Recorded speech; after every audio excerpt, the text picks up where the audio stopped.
This is the Mobile Tech Podcast, brought to you by worldpodcasts.com. Now here's your host, Tech Girl, Miriam Joie.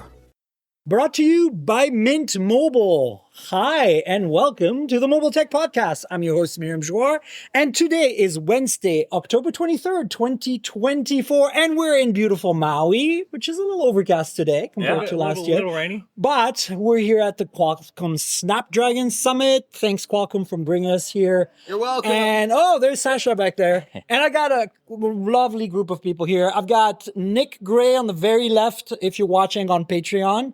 Nick with Fandroid. I've got Mr. Sasha Segan of Qualcomm, who's making sure we don't talk crap. Yeah, there you go. Adam Dowd over there /gear, and we got Everywhere. Christian DeLooper From everywhere with else. BGR and a bunch of other places, and we got Phil Byrne of Tech Radar and the lovely Matt Swider of The Shortcut. Thank you. And hi, I'm here.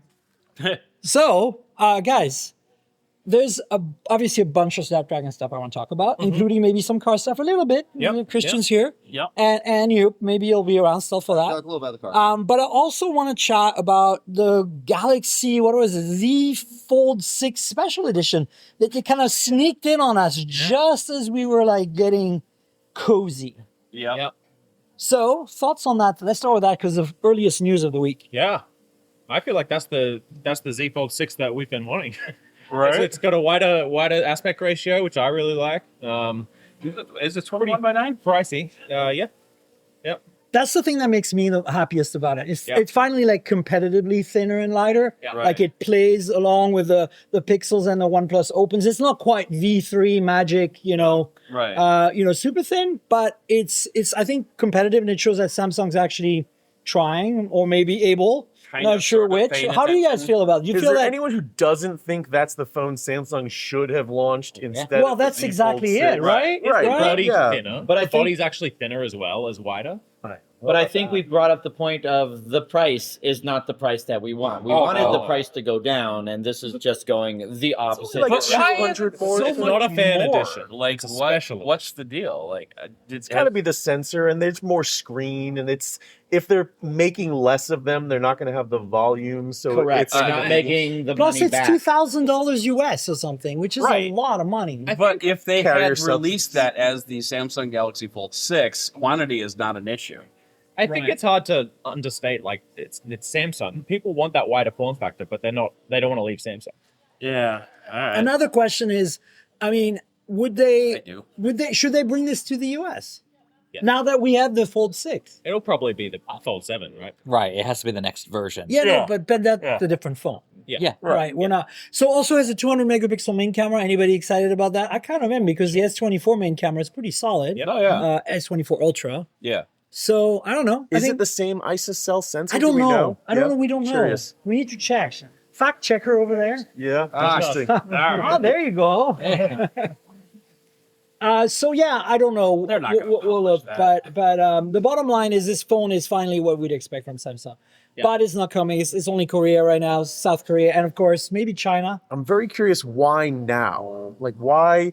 They gave some room between the Z Fold 6. I mean, this is a good time to launch phones. We're still in that good window, but Also note, just before the 8 Elite got announced, which is Exactly. interesting. They could have waited like a month and made an 8 Elite Included version it. of that. And then the price would have gone even higher. Yes. but why not? Why not earlier? Like the phone's ready now, but it wasn't. They could have started taking orders or But announced here's it the a thing: few like, months ago. what's the difference in price between a $700 flagship with Elite versus Gen 3 and a $2,000? Like, you probably won't notice much of a price difference. You won't notice, but there is one. there is going to be But a price difference for the chip itself. you Do can any eat- of the Elite devices have prices yet? There were 3 of them pre-announced, but I don't know if we've heard about I prices. think some people know about prices that we can't share yet because we're under embargo. But I will say that I think things will play out like the rumors have been played out, talking about the increase of the chipset price. This is going to be another year of price increases for flagship devices. So all we know is from leaker Ice Universe that says the The new camera will have And I know why he sighed that sigh. I have suspicions. will have better picture quality than the S24 Ultra. That's all it says.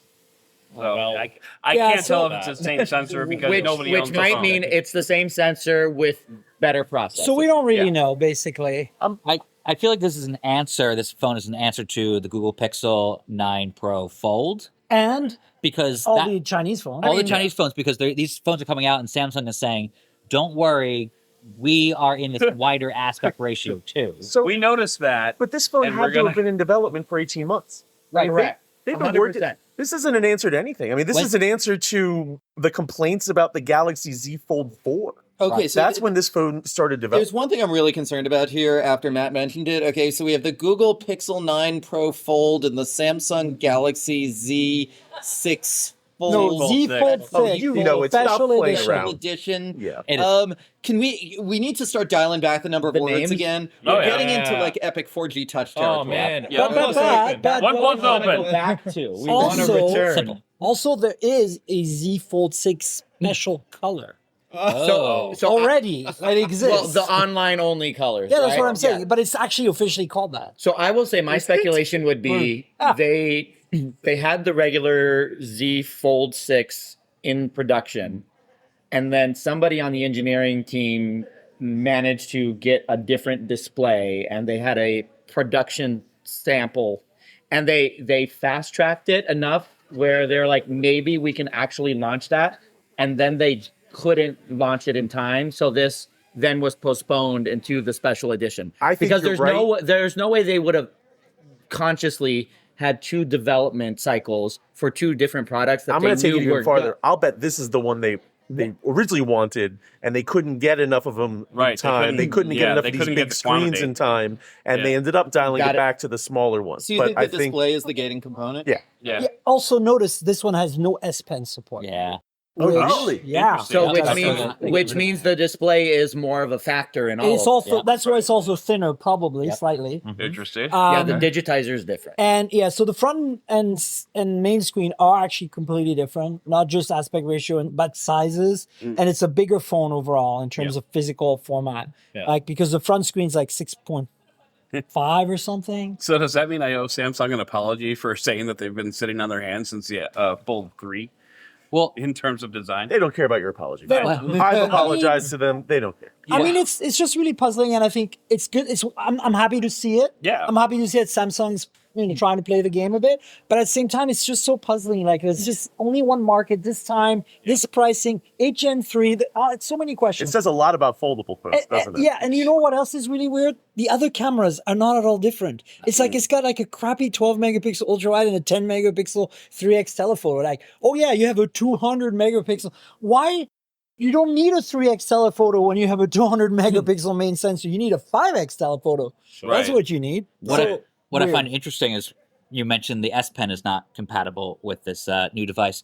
A lot of people, a lot of my comments, they want that little silo where they can stick the S Pen into a Yeah. fold. And everybody's like, we want it to disappear. And Samsung was like, okay, it's disappeared. It doesn't matter. It disappeared. They solved the problem. did. Yeah. So let's move on to the important part of the show because it's like we're here thanks to Qualcomm and there's a new chip and it's a very exciting. I'm super excited about Yeah. the Snapdragon 8 Elite. There's also some automotive chips, Snapdragon Cockpit Elite and Ride. a Ride Elite, Yep. and we'll talk about those a little bit too.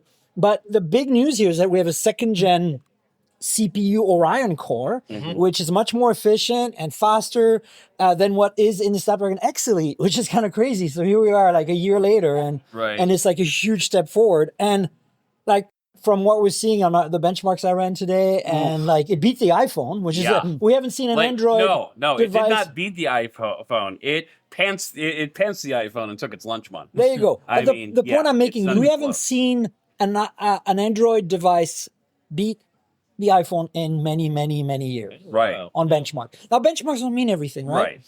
So what are your thoughts, you guys, on this chip? On this Even more evolution? interesting than that was that it beat the Intel Core Ultra Oh, that's 7. right. That was such just a In- flex. in Okay? single core, I mean, Flex. It's they're saying it's desktop class processing in a mobile device, and it really might be for some applications, and in some ways, it really is bringing some real power. So it could be interesting. And here's the thing: most people don't need this power in a mobile device. But what gets me excited as somebody who does mobile gaming, there's this big argument about no true gamers aren't mobile gamers, but That's BS. It is and isn't, because the types of true gamers, they have dedicated Depends graphics To some cards. extent, it also depends on what country you're in. Exactly. It really Yeah. depends on No, but like people are talking like high-end graphics intensive games. which Depends you on what can't- country you're in. Which you can't play on mobile. But this makes me excited because there are a whole ton of Windows games that are only on Windows because they need a certain level of power, but they're not advanced power that could easily be ported to this chip. Like, what are you thinking? Well, like, so a game that just came out called Tiny Glade. It's a world builder game, and it costs $8 on Steam. And you just build this medieval town and city. And it like, if you love SimCity type games, you're building this great, beautiful little town or castle. Cool. And it could easily run it, and it runs on the Snapdragon X Elite on desktop, which means we have a chip that's now more powerful than that we could run a game like this on mobile, where it's absolutely amazing. It's not this high end, like I'm not playing Call of Duty at 180 frames per second to need the best latency, whatever. Yeah. I just want a casual game, but that's limited right now to desktop. Right. That could totally be played on mobile. It's not a chip capability question. That is totally not a chip capability question. No, it's but- just an OS question.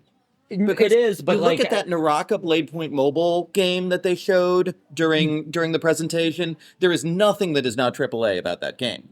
No, but the same can be said for Genshin Impact, right? And I would say Genshin Impact is higher levels, but the desktop version is a different version than the mobile version, right?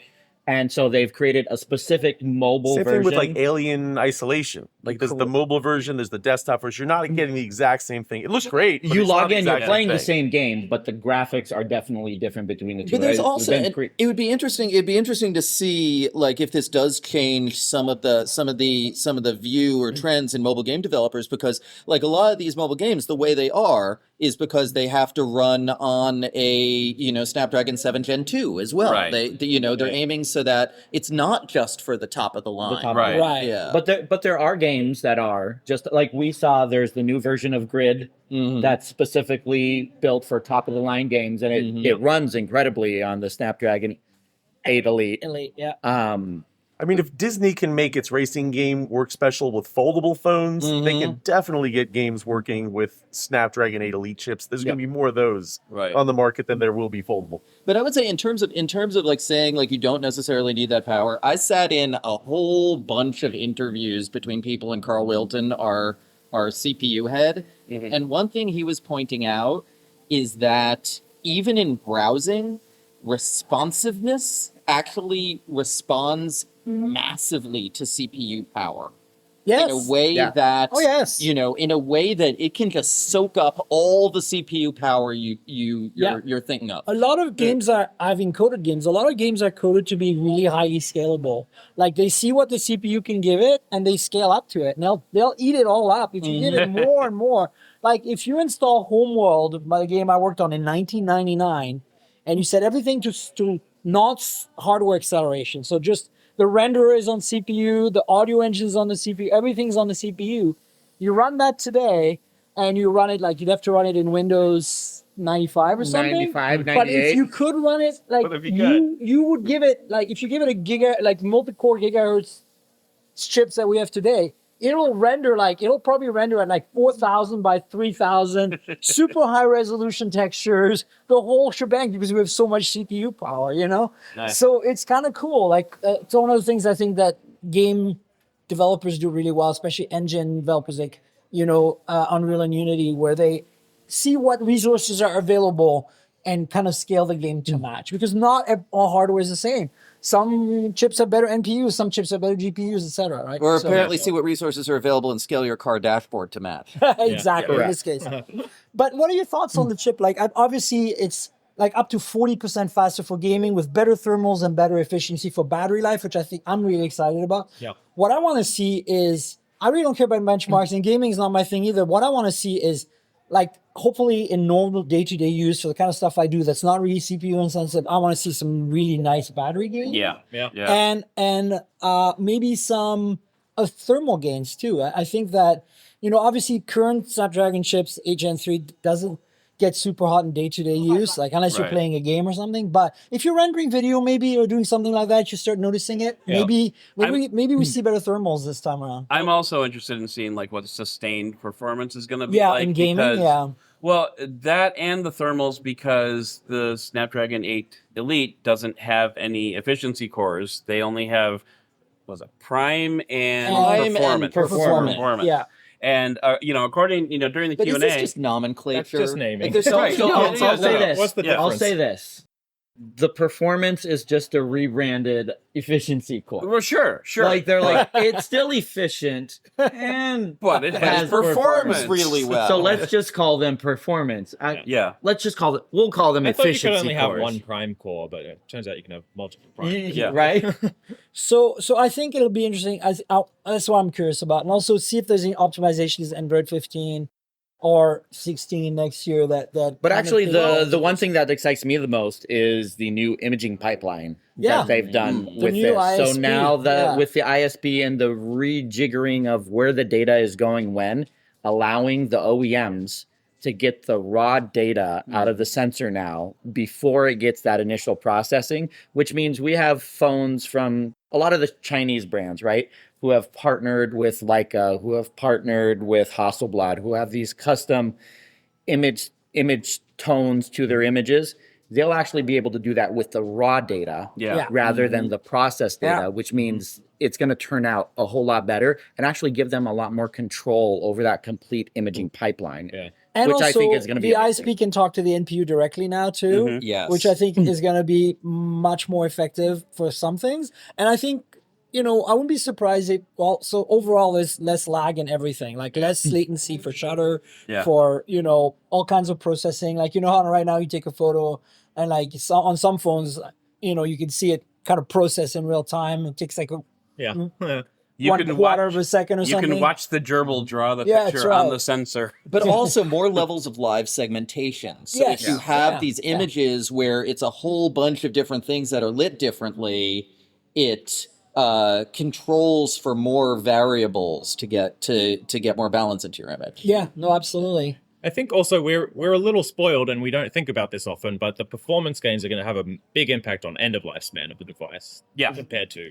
right now when everyone. And with that, they updated software updates. Up to That's 8 right, years. With that. 8 years. So OEMs get support from Qualcomm for 8 years. Yeah. And that used to be the bottleneck. It was some brands were saying we want to do more updates, and they go back to Qualcomm or the competitors as well. And they're like, no, we're not making the drivers. We're not building that next version of Android for these devices. I've kind of felt like that's what's holding back Android's long-term value too, and resaleability and all those other issues that you buy an iPhone and you 6 years later it's still and this is 5 years ago, right? Like people are like, I'm still using an old iPhone and I just got an update, and Android devices are like, it's been 18 months. It's out of software support. Well, and it still falls back to the OEMs, right? We're saying 8 now. Samsung's saying 7, right? Samsung saying? Samsung says 7. Google says 7. Apple says 7. But Apple has actually had phones for 5 years, and Samsung and Google have not had those 7-year promise on their phones for more than 2 years. Yeah, they haven't owned that 7-year promise yet. So I think it'll be interesting to see how this pans out. And also, will there be, there will be, but I'm curious to see what happens when there is an 8 Plus, Snapdragon 8 Plus. Because we know there's an X Plus, so there'll be an 8 Plus. And that means that maybe the price will be super competitive, and we'll start seeing basically what happened with 8S Gen 3, right? So you lower tier. So what's next year? 8 Elite Gen 2? So let's debate the naming. We can't ask Sasha. Before we go to the next one, can I point out, I'm going down a dark spiral of our own nomenclature now. I'm like making. What have we done? Why didn't we think of this? 88 Elite, 8 squared Elite. Can I point out that no one here mentioned AI? Well, Miriam did. Miriam mentioned the NPU. I And I didn't say the word AI.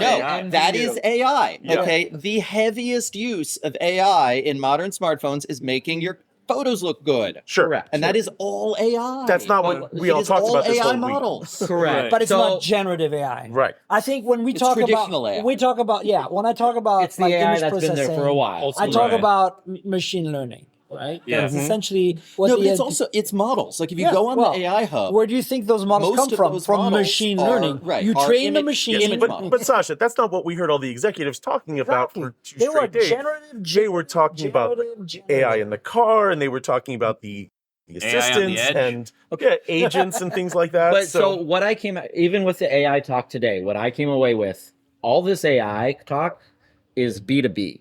It's the chipsets enabling something for the car manufacturer to do something. Right. This has nothing to do with consumer used AI. it's a vision. Well, like you can. It's a vision. Qualcomm doesn't make a consumer product. Right. Exactly. Right. No, It's but always like, the case. it's enabling. So for the automotive stuff, it's enabling the car to do something that the user will never know that it used AI to do that. Well, I mean, Right? Like it's invisible to the end user. There's a lot of that which, for sure. Which honestly, I think is the best implementation of it.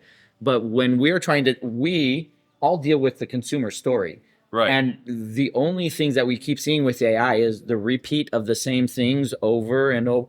We can string words together and we can do stuff with images. And we're like, Cool. but why? I see something different this not time. I've seen a shift now to the AI agents. I think that what they're trying to tell us is, okay, we're done with the party tricks, we're done with the bar tricks and the cool, you can ask it to do this and you can make it that. Yeah. And the next thing we're going to have when the Series and the Bixbys or whatever they call them are going to finally launch, AI is now going to control a lot on your phone. Now, I do not buy the vision that Qualcomm puts forward that you're going to say, hey, what's my bank balance? And AI is going to say, here's your last transactions, because I don't think AI is going to replace apps that way. I think that those app makers, they are brands. They have an investment in you and collecting all your information. And Capital One loves that I see their logo every single time I open up their app. 100%. They're not giving that up. So I'm going down the water slide, but I just want to add one more thing about AI, which is the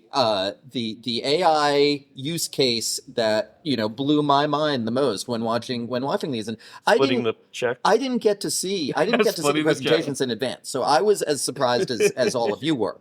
No, it was the car saying, I'm going to go find you a parking spot. See you later. Yeah. Okay. Well, yeah. Maybe But that is just doesn't my a lifestyle Tesla do that? and Elon where I promised live. that a lot. No, it doesn't go around the city finding you a space. Yeah, but let's be Okay. clear. Those are the that- parking let's lots. let's be clear. That was just a concept of something that Right. It's could a vision. happen. It's a vision of the future. It was a Wh- concept. Which is the concept that Elon said 5 years ago. Right. Right. It's a Your vision car of will the drive from future, California to and meet my you. vision Yep. is on the water slide. So Have fun. have fun. Yep. Thanks for Hi. joining us, Thanks, Sasha. Sasha. Sasha Segan of Qualcomm, folks. Other things, any other thoughts about 8 I mean, Elite? we haven't talked about the most important demo that we saw this Which this is week. the puppies? The puppies.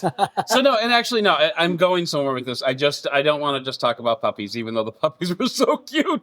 No, so just to give a little context for those who don't know, they had Qualcomm had a demo of they called it pet photography, which I think they completely missed an opportunity to call it just petography.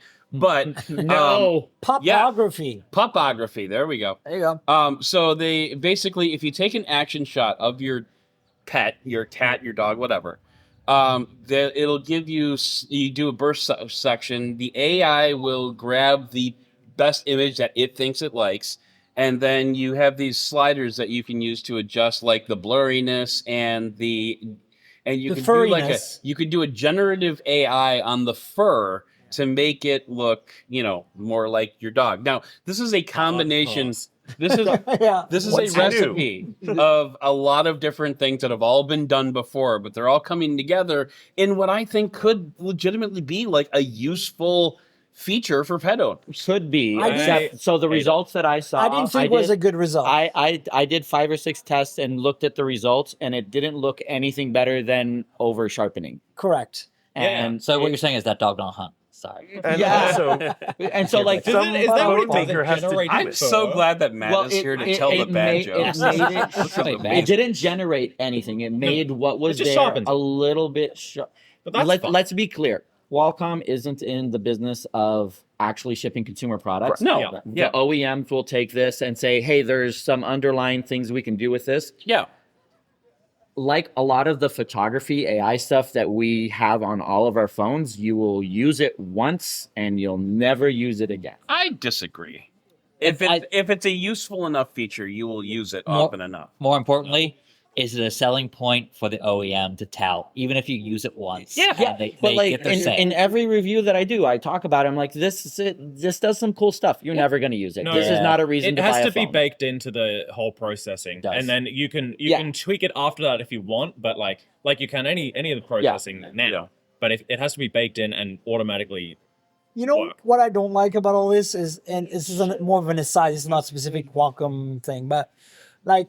I'm on Pixel a lot, and I have the option to use Magic Eraser, which is right. I don't think it's AI. I don't think it's generative AI. It's just AI. It's machine learned erase, and then there is. It's generating what it thinks is behind the object. That's the other option which I was getting to is that if you pick the Magic Editor. So what I don't understand is that first of all, this is still Google because they have two different things. Right. They do kind of similar things, and also do it just as scrappily, which is like what I don't understand. Is like I have not gotten a result yet that I feel is adequate. Oh, really? Every now and then I'm like, oh, this is good, great. But like very few times, just even removing the sticker from the back of the whatever they call the dev system. Did you try that? I did that, and you can't do something that's like a solid color and think it's going to replace it with the same solid color. If our brains can imagine it, that's what generative AI it doesn't know how to do solid. You can't do the things that you imagine. You can ask it to do something that will please you, and it will do something. But I don't think you can you can't aim it at a target and say, I want it to do that. You can say, go do something cool, and it will do something cool. And this is the problem. I want this horse to be generative AI. And even Magic Eraser, which is not generative AI, doesn't do a very good job. So along the topics of Magic Eraser, now we have video we need eraser. to fix that first before we go to the fancy stuff, okay? Video eraser. So video eraser, which along those same lines doesn't seem to work as well as they say. Try the demo. Like a predator effect. Yeah, exactly. So like you record a video and then you tap something that you want erased and it'll regenerate, essentially processing frame by frame on device, which is great. You don't have to upload to the cloud. And which it tracks that object too, which is also nice. Except for the random frame that it forgot to erase it. And it there someone was walking by and there's a palm tree behind. I erased the palm tree. It was gone for 10 frames and then there for 2, gone for another, then there for 2, and then it was pixelated and they put something else back there. And what it generated and then in the place just was weird. It just didn't look right. Yeah, it was just like it looked good for 2 frames and the rest of the frames you're like, what's going on here? So again, this is not a finished product that ships. Yeah. OEMs will have to make their own, right? It is early days. Definitely something that will happen at some point. And that was at 4K 30, right? I will brace people. There's going to be some OEMs who implement it, and it's going to be like cinematic mode version 1 when they first came out with it, where with like the blurred background. People were blurry still, the subjects were blurry, but eventually they nailed it. So like they put it out there. 5-6 generation. Yeah, it's going to take a while, but it could be good. But right now it's the proof of concept. Yeah. I mean, look, I'm not saying like I'm not anti Gen AI. I just feel like the Gen AI tools so far have been underwhelming. Very underwhelming. And for me, imaging is a big thing. Like, I really do believe that Gen AI could be useful for imaging, for editing in particular, and for video erase and stuff like that. But we're so early days. It's so not baked. Yeah. And that's what bothers me. It's like, we've had Magic Eraser on Pixel for a few years now, and it's still not very good. Like, fix that before you go to the Gen AI stuff. Like, give us something that's bulletproof. Well, it's funny because, like, we have, like, professional video editing tools like Premiere on desktop. Yeah. And let's say you want to blur somebody's face. And now within the last 2 years, they've gotten to the point where the actual face tracking is good enough that you select it once and it will track it through the entire thing. Right. But that's just blurring a face. It's like, here's a mask, wear this. It's not saying remove the face and create what's behind it. Right. Right? That's a whole the different... professional tools can't do this yet. that people are paying subscriptions to. And we're not going to to get do it. free consumer tools for a very, very long time. No, but I mean, look, I think that going back to Qualcomm and their chip, I'm actually really excited to see these phones. And but I'm also very excited to see the 9400. I'm excited to use Dex. Dex on Dex with it's gonna be a fast. chip that's as fast as a laptop chip. Yeah. It's gonna be, I want an entire market of Dex accessories to explode with these. I want laptops that have nothing inside that I just stick my phone into. Atrix, yeah, remember? Right, the Motorola Atrix. Let's go back to all that. We've had that for a decade. We just didn't have a chip to take advantage of. I want Samsung to make one. I want Motorola to make one. I want all the OEMs to go back and make these accessories for me again. I want a whole new ecosystem of just my phone plus keyboard and monitor. Right. That I can drag around with I'm me. just really excited to see, like, once, like January or so, when we have a few phones from 8 Elite and 9400 Dimensity. November. Like, I mean, but like, I'm saying, a like, handful of devices. the ones you can buy, like, we're gonna have how free much, by the end of before the end of the year. I'm getting my first Elite this week Okay. from Realme. Oh, from Realme? Okay. So, yeah. it's coming. Yeah. So, I mean, it's like last year, it's exactly the same thing that happened. I got the Realme 5 GG5 Pro like within a week or two of the summit. And so I'm really excited with that because I'm like, okay, I can run benchmarks and validate stuff. But at the same time, like I want to see what happens like in January once the S25 is out. Like once consumers can go to the carrier and buy a phone. Yeah. Like we won't see the 9400 in that context, but at least we'll be able to compare. Do you think we're going to see the manufacturers, especially Samsung, do you think Samsung's going to have a way to flex that power in the next phone? Or do you think it's going to be just more of the same but faster? More AI. More AI. I just hope it's something beyond what we've seen with like, you can take your photo and draw a hat on yourself. And I was like, well, it was a good hat, but I drew a hat a couple of times and it drew like a watermelon on me. And I was like, wait a second. Yeah. I mean, look, I think we'll see. So naming conventions, I'm calling it, it's going to be 8 Elite Gen 2. Yeah. Yeah, that makes sense. But we're definitely getting, guys, we're definitely getting an 8 Plus. I guarantee you we're getting an 8 Plus. Yeah. Because and let's be clear, an 8 Plus is actually a minus. It's exactly. Yeah. It's 8 Plus. Yeah, right. An 8 Plus is a minus. So what are you losing an 8 Plus? Well, it might give you less graphics, less NPU. It might be binned. It might be binned and run at a low clock speed. Even. Okay. Yeah. Because those chips are probably really, really hard to make. 3 nanometers with. Did you see the complexity, the number of cores on the GPU, on the CPU, that speed? on That's the unbelievable. NPU, the buses, that memory buses? Like they scale all this down. They bin the chips at the factory. Plus. Do you think we get a 4 Galaxy? Do we think we get a clocked up? Of course we do. Oh, of course we do. Yeah. I mean, the fact no way that Qualcomm's giving up that money. The fact that Samsung is going to be number 6 at the very earliest in terms of phones coming out. They'll be like 12. Yeah, by the end of the year, we're like all the Chinese OEMs will have 2 phones. The last 4 Galaxy, they took the biggest core. They took the one biggest core and they clocked it up 5% Yeah. Now, it's all marketing. Now they've got all power cores at the top. Do they overclock all of them? I'm telling you exactly what's happening. Okay. Did you go to the benchmarks today? Oh, it was the faster RAM. Memory, exactly. It was the 5.3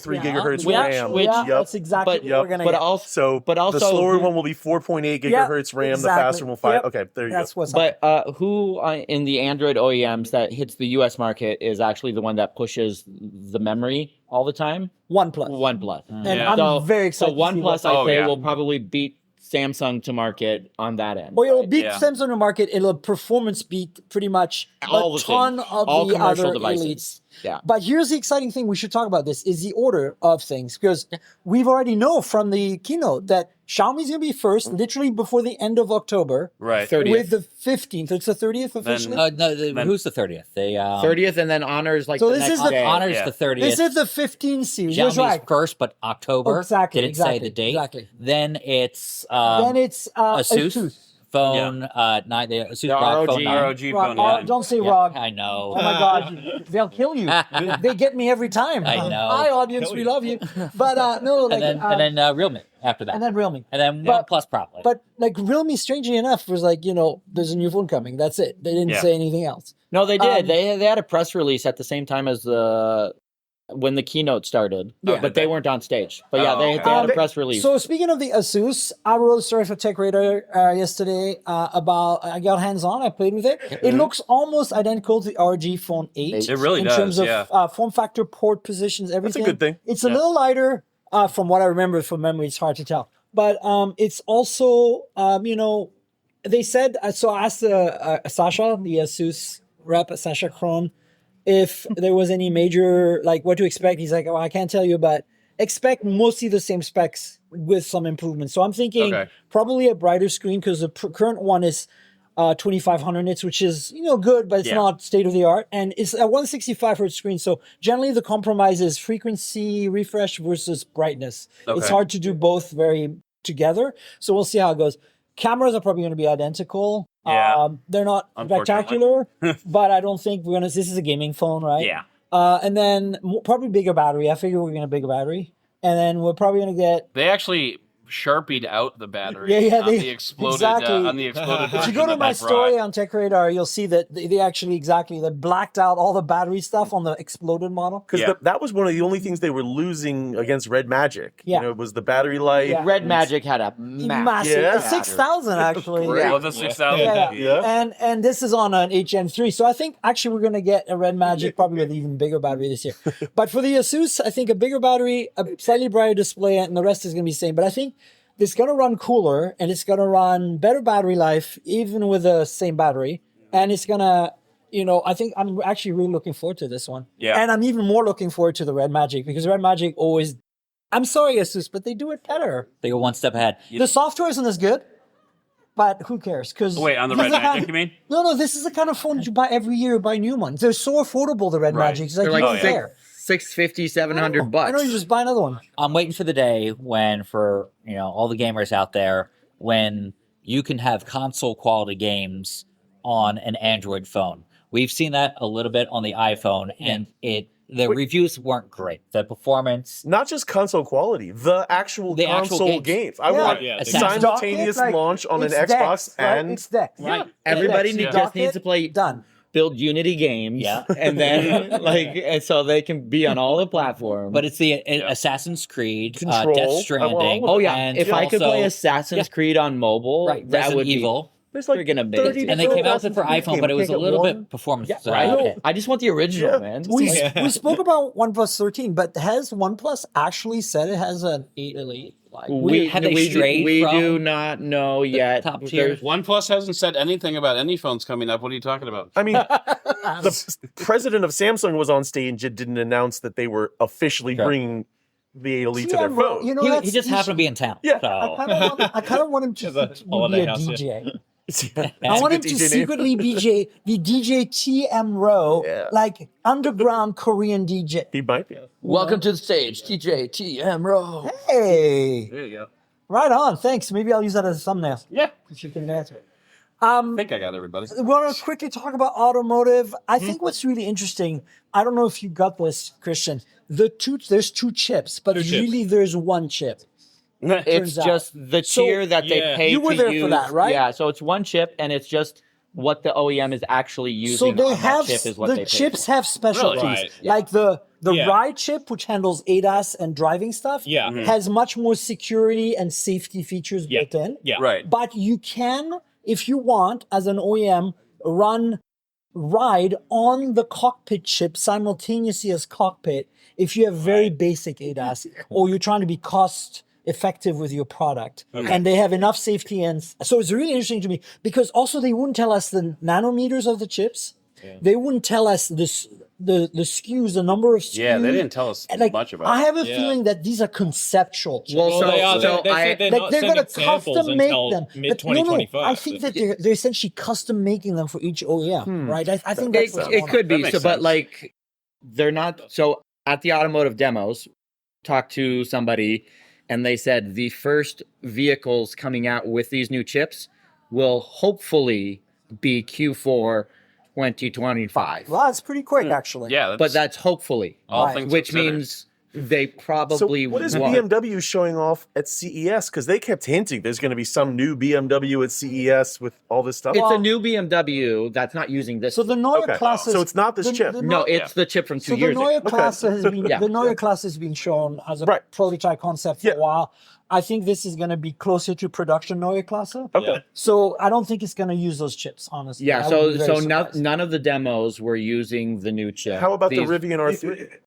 It's possible because Because the timeline that's works. like yeah. 2 years the ago. timeline Yeah. works. Yeah, something like that could be using, and Rivian does And use they haven't the announced Rivian what uses chips a they're using. combination of Qualcomm for cockpit and NVIDIA for ADAS. So Yeah, they're a little bit weird. Yeah. But I But think- now there's a chip that could theoretically Right. run both, right? And the cool thing about these new Elite chips is that, as the name implies, they use the Orion cores, Right. the second gen ones, the same Yeah. as mobile. And so, on an electric car where the combined power consumption of all of your devices, your motors, your everything matters, having a chip that's more efficient, that's constantly running, is actually an important thing. So I think that's what I'm excited about. I'm not really excited about the fact that it's an Orion chip per se. To be clear, though, a car is the least efficient place that you need to worry about a chipset like this because you have a 80 kilowatt Gigantic hour motor. battery. Yeah. Like the chip efficiency in a car is not an issue compared to any other implementation. But I'll tell you why it's important because, for example, you know how Tesla lets you stream live video from your car when it's parked, right? Yeah. You can look at like for security, or it's constantly recording. When there's motion, it starts recording. That stuff fires up those cores. So like. Right now, it's but to be firing. clear, But right now, it's firing up an entire computer in the car. Whereas, imagine if it was just firing up some part of some processor. But to be clear, even if you're powering up the entire computer, you could run it for 4 years straight before the battery dies. We're talking about 10 watts. Right? But that's actually the thing. So a lot of people don't use the Sentry mode full time on their Teslas when it's parked and not plugged in because it actually does eat quite a bit of the main battery. Right. Because over time, if you're at the airport for 10 days, you're going to lose probably about 20% of your battery if you have the thing on all the time. Which I would is a say lot. it should be less than that. It should be less, but it's not right now because those chips are like 25 nanometer, like super inefficient. Correct. You know what I'm saying? For what Tesla is using currently. Like a Model 3 from 3 years ago. You know what I'm saying? But that's exactly why those The Model chips 3 from matter. 3 years ago is using a 4-year-old chip. It's So- actually, by the way, the infotainment on the old Model 3s is an Intel Atom. Yeah, exactly. And the Well, remember when- infotainment on the new Model 3s is an AMD something, right? Remember when they used to use it? The first ones were using the NVIDIA chips. That's right. Yeah, For- which were not efficient whatsoever. And then Tesla made their own ADAS chips, and currently all the Teslas have their own ADAS chips. Yeah. No, They- I'm more excited about the cockpit than the ride. To be me honest, too, because yeah. there's such a need for like better performance in just infotainment systems. Exactly. that But the a lot car of it makers is just skimp software on it. gated because even on an old Tesla, the software runs great on the Atom. Yeah. So if it can run great, if it can feel like an iPad on an Atom chip, why can't it feel perfect on like a modern chip? Yeah. And that's the biggest gripe I have is the software, you know? Yeah. I thought the one cool demo that they were talking about, like one of their visionary things, was how you're, and this happens to me all the time, how you're like driving down the street and you're like, wait, that sign seemed kind of important. What did it say? And they're saying, no, you could take the visual data from all the sensors and you could like ask your AI assistant, What like, was that what sign did that I just sign? saw? And That is a really very cool one. nice Yeah. generative AI use case. So They not should have been generative, repeating but- that over and over again. So to be clear, that's a concept of something that Yes. could. Oh yeah, totally. No one has ever implemented That such is- a thing. that's Okay, right but up there with in the car AI parking though, itself. we don't have enough concepts. Like, Right. we No, have there's no idea no what we should be doing with concepts, AI, right. and it's all just throwing stuff at the wall. Right, and yeah, AI needs more cool concepts like that. That really hit home. But here's the thing: that concept is easy to think up. It's actually pretty easy to implement. But the fact that they actually didn't implement it means, do they not have anybody who could know how to implement that? Because like that, they're showing off these chipsets and what they could do. We were at the car demo stuff, and there was nothing showing off any of these Right. concepts, which means like is there actually demand for this? Would this actually be useful? Or They have said over and over that we the have an idea of Cockpit something Elite could happen one day in the future, maybe in a The decade. Cockpit Elite can handle 16 4K screens, and they have not showed us one car with 16 4K screens. I mean, but to answer your point, though, and I don't know enough about cars to speak intelligently on this, so I never let that stop me before. Are there cars now that have the processing power to take in all the visual data from 360 degrees around your car and understand a question that you asked, what was that sign back there, and go in and OCR the text and generate a response? Yes, because they don't just run because they do that for ADAS. for ADAS or They read anything the that's signs. But like a Waymo could They totally read do specific signs. Yeah, but the ADAS that I see like wireframe stuff that they're taking that image and like stripping out anything like No, they're they showing read- the wireframe stuff for specific purposes. They read the speed limit. They read the road signs. Oh yeah, that's true. That's true. They do that. And then when they navigate, most of it is not. They don't read the actual sign that say like Cupertino this way. Right. They read. They know from the map data From the that map they have data, to be yeah. in lane 2 from the right kind of thing. And traditionally, but these they systems can read don't all run. Okay, they on the can- same- Hey, look, we have a read new it. They're just not podcast guest. using it. Gotcha. Check out that amazing white bird back I there. know he's been hanging around. Whoa, Yeah, that He's guy's just been chilling, chilling. on New, podcast. new podcast mascot, right? I know, right on. I mean, I think, look, it's interesting name to him me Henry. that this is the first Snapdragon Summit I've been to where, like, all of us are here and that's normal. But Yeah. then I ran into a whole bunch of car journalists, saying, Yeah, but car yeah. tech journalists, and actually more analysts than journalists too, which was really interesting. And this is the first. Is this the first time that they've talked Tim about Stevens was Snapdragon here. automotive? Yeah. at Yes, Summit? yes. Yeah. I mean, like a new thing. They've mentioned it. Dedicated Like, day. but not Right, had a dedicated not had a day. Yeah. Yeah. I will say Digital chassis is only 2 years old anyway. it, Right. it Yeah. feels like the car stuff. It's new, it's exciting, but it's on a longer timeline than something 100%. like laptops. And laptops felt like for Qualcomm Forever. were on a long timeline than compared to mobile. Like they iterated very quickly with mobile and they had a hit. It took them a long time. I don't think everybody remembers it. We do. Yeah. Because that first year was it 6 years ago, 7 years ago, they came out with their first set ARM of like chip, low Windows on powered ARM. laptops. Oh yeah, Yeah. the 835 for Yeah. for whatever compute. It was And 85. they then they did an 855. right, and there was a lot of promise there, and it feels like this is the first year with the X Elite where those promises are being fulfilled Right. in a big way. Yeah. That's a long gap. It's longer than some of the promises that we got with mobile, like where they achieved their goal. I feel like cars is going to be the same thing, if not longer. It's the development time for cars, Yeah. so it's going to be a wait. But a lot of the concepts will come about in a couple of years. I think the difference is though, like for compute, people were demanding these chips in laptops because we wanted the all-day battery life. Yes. Yeah. For automotive, I'm sure there will be people who will say, I will only buy a car that has a Snapdragon chipset in it. No, there will not. Never. That is not a thing anybody will ever say. There will they're be, big fans. but no, it'll be two people, right?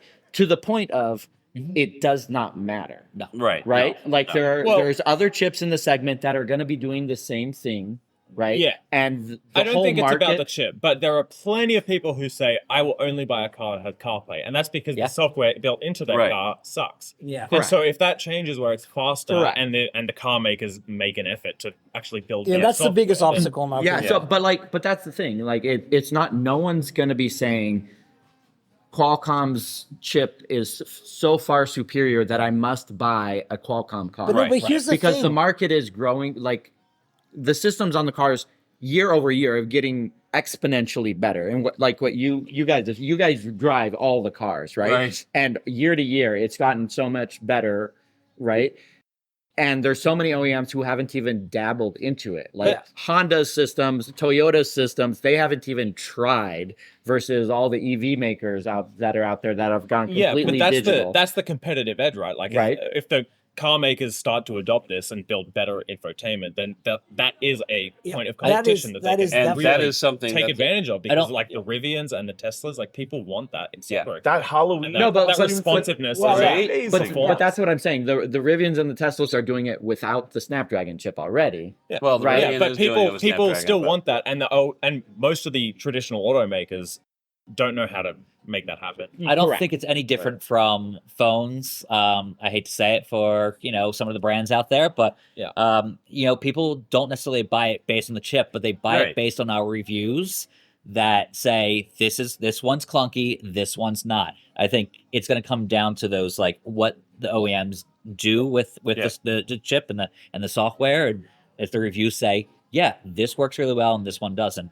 Then there'll be a difference. So one thing I've learned from talking to a lot of people in the industry, like people at Infineon, people at Qualcomm, people at MediaTek in the automotive space, and NVIDIA, is that the OEMs don't even want to tell the media what technology they're using. No, they never do. No. Like, they never do. This eventually somebody takes apart the car and finds, oh, look, it's like an NVIDIA, whatever, latest thing. Right. And that's how we found out that Tesla had an Atom chip in the original Model 3, right? Right.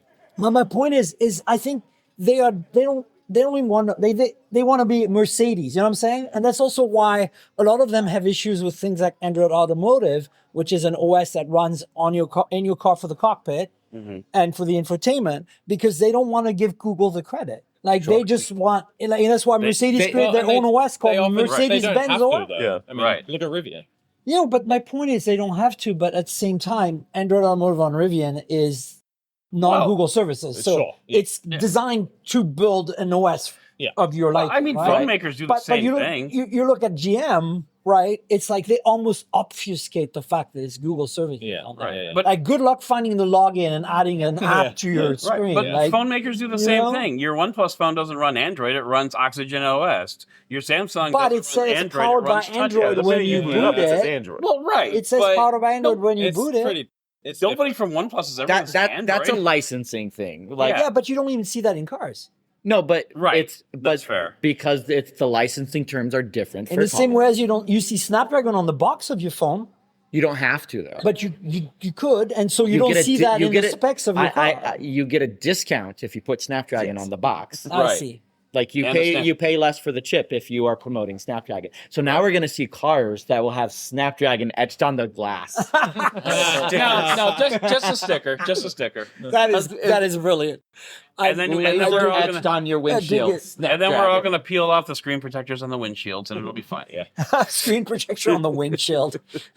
You mean the laminated glass that saves you when you're in a car crash? Yeah, whatever. It's already essentially. Whatever. I don't touch plastic. Yeah, I'm just saying. But yeah, I think it's interesting to see that they made such a big fuss about automotive here, because while technically it's a much better chipset, these two chips, I don't think it's like very relevant. Yeah. Until we see devices, cars, whatever. Yeah. Whereas with the phones, it's coming. Like it's next week. Right? Well, I think they needed to announce it so that they can start getting it into our manufacturers for them to test and start building into the next version, right? Like it had to be announced. You make me think this is just a big branding exercise. Yes. And we've seen more branding at this Snapdragon Summit than I've seen in the past. And the screaming insiders from the Snapdragon Insiders crew. But they were here last year. They year. have to, otherwise they put them in the... I've seen them, otherwise they don't come back. I've seen them, but they're louder this year than they have been in the past. Yeah. And, You've met the OnePlus influencers, haven't you? Like, but isn't it weird to be a influencer and an insider for a chip in a phone? I mean, it's kind of weird. Hey. Intel was the OG. It's cool. Intel Inside. Intel Inside. They were the OG. Yeah. Intel Insider. The reason we have all literally damage our nails removing stickers on laptops. I make a point. They get under your nail and cut you sometimes. Exactly. Exactly. Because those they're like foil. You can like slice cheese with them. Every laptop I get, I remove every single freaking sticker, and they're never gonna. Every locked phone I get unlocked on purpose. So maybe Auto's here because it's cool for the brand. It adds variety. It kind of exposes. I mean, they've got media here. Might as well just talk about something different. They've got things to talk about, and cars are kind of exciting right now. No, Cars are the it's new great. computers Yeah, right now. yeah. So But it makes sense. it could be that, I mean, the automotive shows are about to kick off for next year, like right after CES, right? And I'd imagine some of those that they're going to show off that will launch at the end of the year are probably going to have this chipset in it, and they needed to get ahead of that. Like the automotive show can't announce That it. makes sense. They need to announce it themselves. It also doesn't hurt that certain electronics companies' stock prices are just soaring based on Announcements? Car. Yeah, Yeah. and car and AI. Oh, basically. you're doing automotive stuff? Right. Oh, your stock price just went up 5%. exactly. So that car and AI. I mean, that's the big focus here. Wait, for you're those doing people. car and AI? Yeah. Double bonus. Yeah. Up 20%. What was the example they gave us of Gen AI in the car? The Where they could birthday keep- cards? Yeah. Oh my Oh, god. I got don't into get a Phil fight with started. him about that. Don't get Phil started. Okay. Please, Phil. Image generator in your car. And I have a problem with image generators because we all have problems with image I generators. mean, They're bad. Who They're doesn't? terrible, terrible technology, and they're demonstrating this for me. And he says, here, make a birthday cake. And I say, fine, make me a birthday cake out of puppies. And it's an adorable cake. It looks like puppies. It is an adorable. And then he goes, okay, watch this. Let's do a painting. Let's do dogs playing poker. And I said, if this looks like I expect it's going to look, you're You know ripping off some artist. That's You're ripping right. off You are the ripping famous off artist. the famous And it was artist. exactly what you have in your mind for dogs playing poker, the famous painting hanging in Sam Malone's office.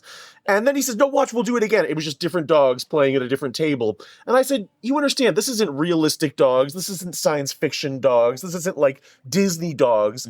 You've trained this and it's ripping off someone's art. Absolutely. He's like, dude, this is a waste. And not to mention that, And he's like, it's cool. not to though, mention right? that generative I'm just a AI. contractor, man. Come on. Not to mention that generative AI is extremely biased, right? Like, Yeah. and if you don't put the guardrails So- in, it's a total disaster. And that's what, walking away, I said, what would have happened if I said, make me a birthday card with a successful person? What kind of a person would I get? What would that person look like? I know. We all know what it would be. I know. They're I tell you, it terrible would be technology. Sasha. Oh, it would be Sasha. We Yeah, are. 100%. Sasha, come back in. I Yeah. went down the slide. I went up It's the an slide. hour-long podcast. We've got 5 minutes to go. Come on in. I don't think you're supposed to go up I the think slide, there's dude. He was climbing up the slide. Yeah. So you missed out on all the Qualcomm bashing. Oh, the man. Qualcomm track. Okay. We come back to AI. We got We to have to talk be nice nice again. about Qualcomm. Glad I'm Right. gonna still have my job from here. Hey, Thank you, everyone. Huh? No, I just need to. Oh, get yeah, taken no stuff problem. before the Thanks, wheel. Christian. Christian, the everybody. Looper, BGR, and many others. See you, Christian. Yep. I think there's good AI and bad AI, and what you're describing Is is bad bad worst, AI.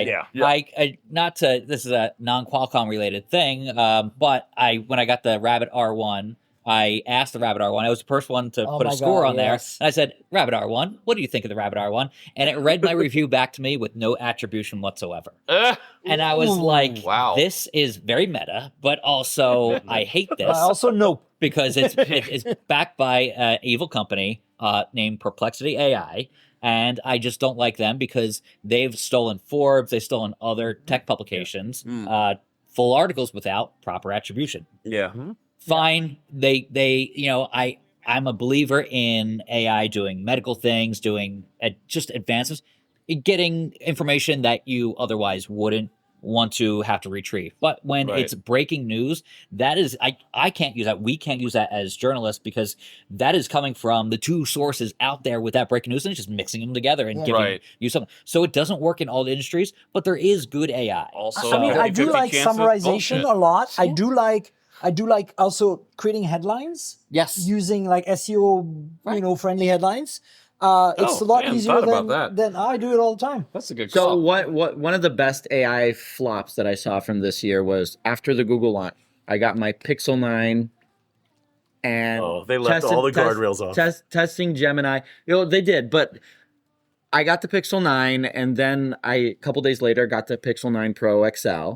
And so I was doing an unboxing and at the end, I set up Gemini. The last part of my short form unboxing video, I launch up Gemini and I'm like, Google, or Gemini, what's better, the Pixel 9 or the Pixel 9 Pro XL? And it says, there's no Pixel 9 Pro XL. Google only has a Pixel 9. And I say to Gemini, Bro, you're Gemini, Google. you're wrong. I'm holding it right now in my hand. Oh, I'm sorry. I misspoke. I'm like, Wait. like Gemini Sorry wasn't for even gaslighting trained you. on the Gemini, device. you are a Pixel 9 Pro XL. Exactly. Yeah. It was funny. I like how It the was people hilarious. pleaser when you ask it again. Yeah. They're like, You oh, reveal. I'm sorry, I made a mistake. Did anybody see? I know his name is Crumbler on Threads. I can't remember. Casey Newton posted a photo of him asking some AI. I think it was Gemini.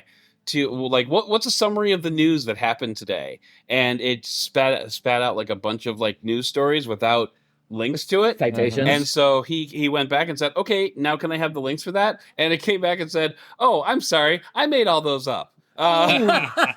So yeah, that's my bad. Well, I mean, that but, reminds yeah. me of the famous ChatGPT lawyer story. The who? Y'all know the ChatGPT lawyer story, right? Oh, I the heard one who about like it, the guy who like went to court with briefs full of non-existent Completely cases, made up, yeah. completely invented by ChatGPT. Yeah. Did it work? No, it did not. The judge kicked him out. The judge kicked him out of court. Yeah. I Okay. want to say he was disbarred. So Something bad any happened. final thoughts on the Snapdragon stuff and what, like, how do you guys feel about these phones that are coming? I mean, we don't know much, but I think it's going to be pretty I'm awesome. excited about the phones. Me too. I desperately want to put them through their paces, and I am very optimistic about what I'm going to find.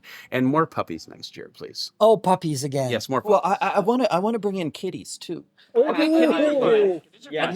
next my year. vibe, but yeah. I'm more of a kitty pussy. Me too. Puppies and I'm more of a kitty Thank you. person. There Although I did enjoy the puppies. It was amazing. The little puppies were. We all got Oh my puppies. God. I'll give you something specific that kind of excites me. It's the power, the speed, just running through websites a lot more quickly. This is kind of like the pitch that we had for 5G, but like the acceleration of this chip is going to make you more efficient in getting to a website, etc. We kind of saw that Right. with the speed test and so forth. But it's the other side of it as well. It's the power efficiency. I was going to say the same. That gets me so excited. I'll give you a specific example. I was taking photos of the event, and I kind of had my laptop in my lap and just to have easy access to my phone. It was a non-Qualcomm phone, let's just say, because I ran into a problem. I had it under my thigh, and that's usually where I keep it. It's a Right. quick Place to access not drop spot. it. Yeah. But I missed the photo of the ASUS ROG Phone 9 because my phone got a little hot by being under my thigh.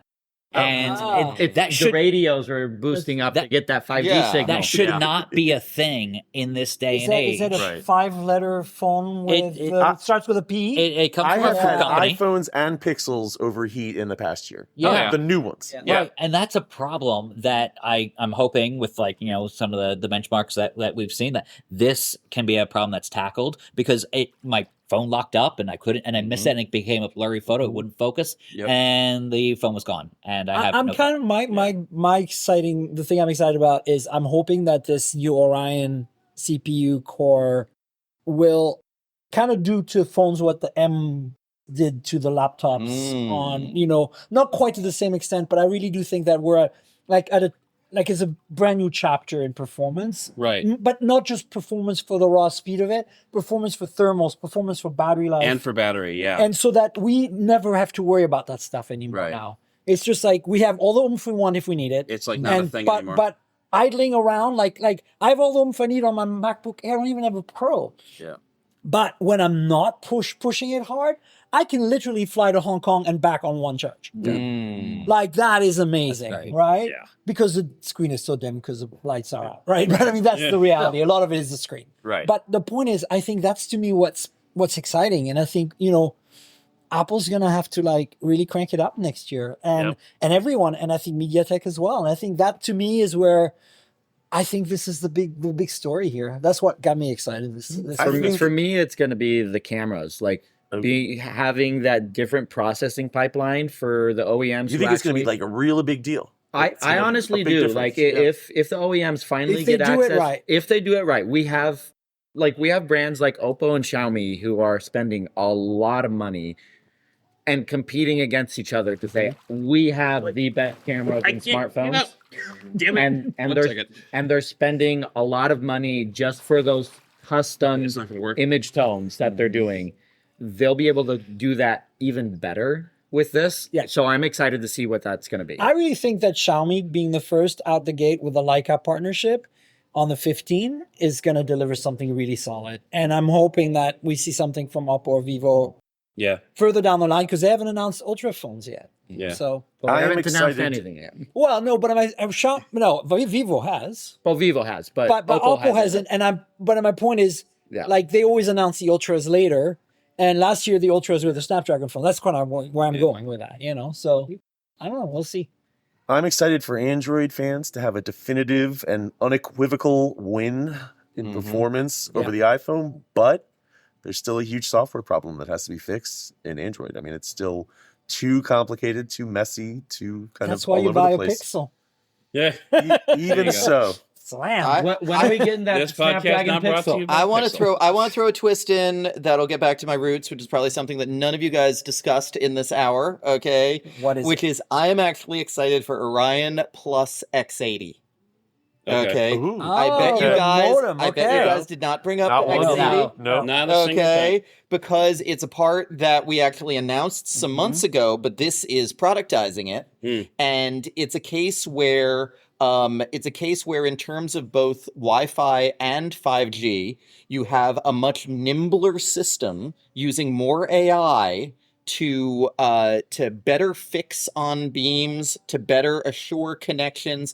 In my life in New York City, I spend a lot of time on the subway. I'm like going in and out of coverage constantly. Yeah. I'm like grabbing that web page as I pull into the station. Yeah. Like, is the train going to spend enough time in the station for me to get the information I need? And so I'm thinking, with the responsiveness of Orion and the way X80 works magic with weak signals, does that really improve my life in that scenario? And it's really That's a good about point. improving your life in, specific ways that, specific use cases that you do every day. Sasha, we were gonna tell that same exact story, Yes. but we're saving it for you. Exactly. Oh, Yeah. thanks, guys. Nick, do you want to tell people where they can find you on the internet? You can find me personally at Nick M. Gray on, I'm still going to call it Twitter, but Me too. Instagram, or Get else off Twitter. you can find my work on fandroid.com. Awesome. Sasha, where can people find you on the internet? I am Sasha Segan on Twitter, and also I have started posting videos that don't generally have to do with Qualcomm to YouTube. Some of them involve really old computers I'm playing with. You might want to check that out. Nice. Atari 800. Atari 800. Adam, where people find you on the internet? What's going on with you? Dead Technology on everything except Twitter, and not on Twitter at all. And Forbes CNN/gear. Awesome. Phil? I am Flipper with a PH on Threads. Great. And I am not on Twitter That any makes longer. so much sense. I never even knew Yeah, that. Flipper with a PH, and I'm at Tech Radar. Nice. Awesome. And then you. You can find me at Matt Switer, primarily on Twitter. I'm bucking the trend, and Threads and Instagram, and also theshortcut.com. That's where my content goes. It's a newsletter. You should subscribe. Okay. It's awesome. Thank you. Yes. That's totally worth spending money on. Yeah.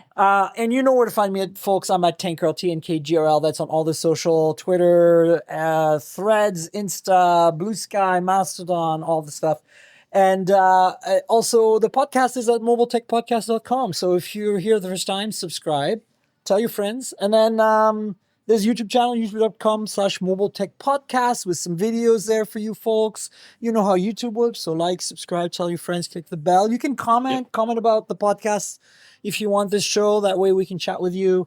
And if you want to help out, there's a Patreon, patreon.com/Tankgirl. It's patreon.com/TNKGRL. The cool thing is, right now, if you're listening to this, we have a video version of this. You can see us in the pool. It's great. Yeah. And you only you get can see me that- trying to get out of the pool and failing. That's worth it alone. And Yes. you only get that if you subscribe to the Patreon. $5 a month gets you every weekly show a day in advance. So and also I leave bloopers and things, so you get extra content sometimes. Will the pool episode be on OnlyFans? Whole episode after dark. Probably not. But please consider Patreon, folks. I'd appreciate it. Patreon.com/Tankgirl. That's patreon.com/TNKGRL. And if you want to help me out by just doing a one-time donation, there's a PayPal button in the show notes. So click through that and buy me a coffee or something. And then finally, I want to thank our sponsor, Mint Mobile. You know I review a lot of phones, so I'm constantly juggling multiple devices. While that's fun, it also means I'm spending a lot of money for wireless service on multiple SIMs. Thankfully, there's Mint Mobile, and that's who I'm teaming up with for today's podcast. If you want to save money on your wireless service, switch to Mint Mobile. You've probably seen the Mint Mobile ads featuring Ryan Reynolds, but let me quickly tell you how fantastic their service is, especially for tech-savvy early adopters like us. Mint Mobile offers premium wireless for as low as $15 a month, and you don't have to sacrifice any coverage, speed, or data. They're built on the nation's largest 5G network. They keep costs low because they sell direct to you online. They cut out the retail stores and salespeople. Why should you pay more than you have to for access to the same network? In my experience testing phones, Mint Mobile delivers the same data speeds and call quality as the big three for a fraction of the cost. Switching to Mint is super easy. Thanks to their eSIMs, you can sign up and activate immediately right on your phone from the comfort of your home. No more standing around waiting in line at a big wireless store. You can keep your current devices and phone number and easily switch services. And if your phone isn't eSIM compatible, Mint will ship you a new SIM card free of charge. The whole process only takes 15 minutes, and if you get stuck, Mint has a great customer service team to get you through it. All Mint Mobile plans include unlimited nationwide talk and text, plus lightning-fast 5G and free mobile hotspot. Mint will show you how much data you use each month and recommend plans that save you money. Mint also offers a modern family plan that lets you set up a super affordable family plan with as little as 2 lines. Use my link, mintmobile.com/mobiletech, to get premium wireless starting at $15 a month.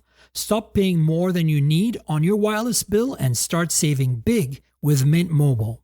And thanks everybody here for being on the show. Really Thank you. appreciate it. Thanks. I also want to mention Christian DeLooper left. His handle is CDeLooper on most social, and he writes for BGR and a whole bunch of publications. So check him out. And of course, stay tuned. We'll have another podcast next week. And until next show, cheers, everybody. Thanks a lot. Thank you. See ya. This has been the Mobile Tech Podcast with Tank Girl, proudly presented by worldpodcasts.com. You can visit us online at mobiletechpodcast.com.